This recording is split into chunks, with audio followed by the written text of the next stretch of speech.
प्यारे बच्चों नमस्कार। आज की ऑनलाइन क्लास में आपका स्वागत है। प्यारे बच्चों, आज हम कक्षा 10 विज्ञान विषय में अध्याय 10 प्रकाश परावर्तन तथा अपवर्तन के कुछ एमसीक्यू टाइप क्वेश्चनों को हल करेंगे। जो बच्चे चैनल पर नए हैं और जिन बच्चों ने अभी तक चैनल को सब्सक्राइब नहीं किया, सब्सक्राइब कर लें, लाइक कर दें और शेयर कर दें। तो शुरू करते हैं आज की क्लास का पहला प्रश्न। अवतल लेंस से बनाने वाले प्रतिबिंब सदैव होते हैं, वास्तविक होते हैं, आभासी होते हैं, उल्टे होते हैं, इनमें से कोई नहीं। तो प्यारे बच्चों, अवतल लेंस से जो बनने वाले प्रतिबिंब जो होते हैं हमेशा आभासी होते हैं, ये याद रखेंगे आप। ठीक है, आगे चलते हैं प्रश्न नंबर 2 की तरफ। निम्नलिखित में से कौन सा पदार्थ लेंस बनाने के लिए उपयोग नहीं किया जा सकता? जल, कांच, प्लास्टिक, मिट्टी। तो प्यारे बच्चों, यहाँ पर जल भी, कांच भी, प्लास्टिक भी पारदर्शी हो सकते हैं, लेकिन मिट्टी का प्रयोग यहाँ पर लेंस बनाने के लिए नहीं किया जाता। प्रश्न नंबर 3 है, गाड़ियों के शीशे में पीछे का दृश्य देखने के लिए दर्पण उपयोग होता है। उत्तल दर्पण, अवतल दर्पण, समतल दर्पण, इनमें से कोई नहीं। तो प्यारे बच्चों, उत्तल दर्पण का प्रयोग किया जाता है। क्यों किया जाता है ये मैं आपको बता देता हूँ। उत्तल दर्पण जो है वो छोटे प्रतिबिंब बनाता है और पीछे का पूरा दृश्य हम उसमें देख सकते हैं। यानी पीछे से साइड दर्पण में अगर हम देखेंगे तो पूरा दृश्य, पूरी सड़क हमें दिखाई देगी, पीछे से कौन कौन वाहन आ रहे हैं। तो इसलिए साइड का जो दर्पण है वो कौन सा होता है? उत्तल। आप याद रखेंगे। ठीक है, आगे चलते हैं। समतल दर्पण की आवर्धन m का मान क्या होता है? समतल दर्पण की आवर्धन m का मान क्या होता है? तो प्यारे बच्चों, कितना होता है? एक से बड़ा, एक के बराबर, एक से छोटा, -1।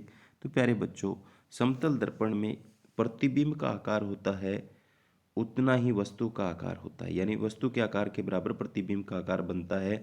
तो आवर्धन बराबर होता है प्रतिबिंब का आकार बटा में वस्तु का आकार, दोनों का आकार बराबर। तो कटने पर क्या आएगा? 1 आएगा। तो हमेशा समतल दर्पण का आवर्धन आप याद रखोगे, कितना होगा? m बराबर 1। इसका अर्थ प्रतिबिंब बराबर होता है वह सीधा होता है। ठीक है, आगे चलते हैं। दांतों के डॉक्टर द्वारा उपयोग होने वाला दर्पण कौन सा है? उत्तल दर्पण, अवतल दर्पण, समतल दर्पण, इनमें से कोई नहीं। दांतों का डॉक्टर जो दर्पण रखना है अपने पास, कौन सा दर्पण रखता है? अवतल दर्पण रखता है। क्यों रखता है? वो अवतल दर्पण जो है वो बड़ा प्रतिबिंब बनाता है और आसानी से डॉक्टर जो है वो दांतों के अंदर लगे कीड़े वगैरह को, जो भी दिक्कत है उसको देख सकते हैं। आगे चलते हैं नेक्स्ट। किसी दर्पण का आवर्धन m बराबर -1.5 है, इसका अर्थ क्या है? तो प्यारे बच्चों, इसका अर्थ क्या है? प्रतिबिंब छोटा व उल्टा है, प्रतिबिंब वस्तु से बड़ा व सीधा है, प्रतिबिंब वस्तु से बड़ा व उल्टा है, प्रतिबिंब वस्तु से छोटा व सीधा है। तो प्यारे बच्चों, इसका अर्थ है प्रतिबिंब बड़ा व उल्टा है। क्या है? प्रतिबिंब बड़ा है व उल्टा है, अगर माइनस में आए तो। आगे है, उत्तल दर्पण द्वारा प्रतिबिंब सदैव बनता है। उत्तल दर्पण द्वारा प्रतिबिंब सदैव बनता है। सीधा था छोटा, सीधा था वस्तु से बड़ा, उल्टा था छोटा, सीधा था वस्तु के बराबर आकार का। तो प्यारे बच्चों, उत्तल दर्पण के अंदर प्रतिबिंब हमेशा सीधा व छोटा बनता है। तो ऑप्शन नंबर 1 इसका बिल्कुल सही हो जाएगा। इसीलिए इसको वाहनों के साइड मिरर के रूप में काम में लिया जाता है। आगे है, अवतल दर्पण की वक्रता त्रिज्या 32 सेंटीमीटर, तो इसकी फोकस दूरी क्या होगी? तो प्यारे बच्चों, वक्रता त्रिज्या की आधी होती है फोकस दूरी। तो वक्रता त्रिज्या 32 सेंटीमीटर है और दर्पण अवतल है तो माइनस में आएगी। तो क्या होगा? उत्तर वक्रता त्रिज्या -32, तो एफ निकालने का फॉर्मूला -32/2, तो कितनी आ जाएगी? यहाँ पर हमारे पास देख सकते हो आप -16 सेंटीमीटर। तो ऑप्शन नंबर कौन सा सही हो जाएगा? बी सही हो जाएगा, ये बड़ा ऑप्शन सही हो जाएगा। ठीक है, आगे चलते हैं। किसी माध्यम का अपवर्तनांक 1.5 है, माध्यम में प्रकाश की चाल कितनी होगी? तो यहाँ आप देख सकते हो 3 × 10⁸, 2 × 10⁸, 1.5 × 10⁸, 1 × 10⁸। तो अपवर्तनांक बराबर होता है c/v, यानी c प्रकाश का वेग है न्यू।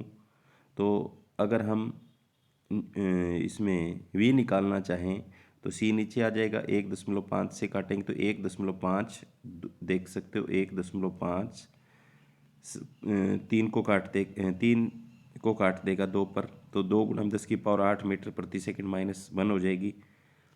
तो यहाँ कौन सा सही नज़र आ रहा है आपको, ऐसा कौन सा है, 2 गुणा ये बी ऑप्शन आपको दिख रहा है ऐसा, ठीक है। निम्न में से कौन सा पदार्थ लेंस बनाने के लिए उपयोग नहीं होता, तो ये पहले भी आ चुका है, मिट्टी का प्रयोग नहीं किया जा सकता। तो ऑप्शन नंबर डी चौथा इसका हो जाएगा सही। किसी शब्द को उसके छोटे अक्षरों को पढ़ने के लिए आप कौन सा लेंस इस्तेमाल करेंगे, 50 सेंटीमीटर फोकस दूरी वाला उत्तल लेंस, 50 सेंटीमीटर फोकस दूरी वाला अवतल लेंस, 5 सेंटीमीटर फोकस दूरी वाला उत्तल लेंस, 5 सेंटीमीटर फोकस दूरी वाला अवतल लेंस। तो प्यारे बच्चों, इसमें हम कम फोकस दूरी वाला उत्तल लेंस इस्तेमाल करते हैं। तो यहाँ पर आप देख सकते हो, एक 50 सेंटीमीटर वाला दिया हुआ था, एक 5 दिया हुआ था, हमने उत्तर कौन सा सही करा, 5 सेंटीमीटर फोकस दूरी वाला उत्तल लेंस यानी सी। किसी दर्पण के सामने आप चाहे कितनी दूरी पर खड़े हो, आपका प्रतिबिंब सदैव सीधा प्राप्त होता है, संभवतः दर्पण कौन सा है। तो प्यारे बच्चों, अगर सीधा प्राप्त होता है तो सीधा 2 में प्राप्त होता है, या तो वो समतल हो सकता है या उत्तल हो सकता है। तो ऑप्शन नंबर डी इसका बिल्कुल सही है। आगे है, लेंस की अक्षमता बताते हैं। लेंस की अक्षमता मीटर में, डायोप्टर में, सेंटीमीटर में, तीनों सही है। तो यहाँ पर डायोप्टर में मापी जाती है लेंस की अक्षमता।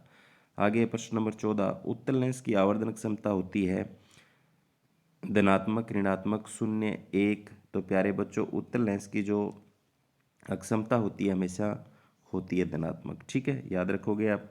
किसी लेंस की आवर्धन क्षमता 2 डायोप्टर है, तो लेंस कौन सा है, तो प्लस में दे रखी है। तो प्यारे बच्चों, अभी आपने ऊपर देखा प्लस में किसकी होती है, उत्तल लेंस की होती है। तो ऑप्शन नंबर कौन सा सही हो जाएगा, इसका 1 नंबर ऑप्शन। आगे है, लेंस की फोकस दूरी बढ़ने पर अक्षमता पर क्या प्रभाव पड़ेगा।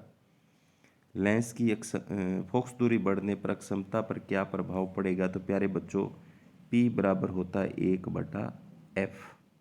अगर फोकस दूरी बढ़ेगी तो पावर घटेगी, ठीक है। फोकस दूरी क्योंकि एक दूसरे की व्युत्क्रमानुपाती होगी ना, तो यहाँ पर देख सकते हो आप उत्तर P बराबर 1/f, अतः क्षमता घटेगी, पावर घटेगी, ठीक है। आगे, अगर किसी लेंस की फोकस दूरी 50 सेंटीमीटर है तो उस लेंस की पावर कितनी होगी। तो प्यारे बच्चों, किसी लेंस की फोकस दूरी 50 सेंटीमीटर, तो उसके लिए तो P बराबर, इसको निकाल सकते हैं, P बराबर क्या होता है, 1/f होता है। तो P बराबर यहाँ पर 50 सेंटीमीटर दे रखा है, तो इसको मीटर बनाना पड़ेगा पहले, 50 और बटा में 100 करेंगे तो बटे में बटा ऊपर चला जाएगा, तो ये होगा 100/50। तो 50 से कट जाएगा 2 पर, कितने पर कट जाएगा, 2 पर। तो उत्तर कौन सा आ गया हमारे पास, ये देखो 50/2 यानी 2 डायोप्टर, ठीक है। तो इस तरीके से लेंस की अक्षमता हमें निकाल सकते हैं। तो प्यारे बच्चों, आज की क्लास में इतना ही। उम्मीद करता हूँ कि आपको समझ में आया होगा। धन्यवाद।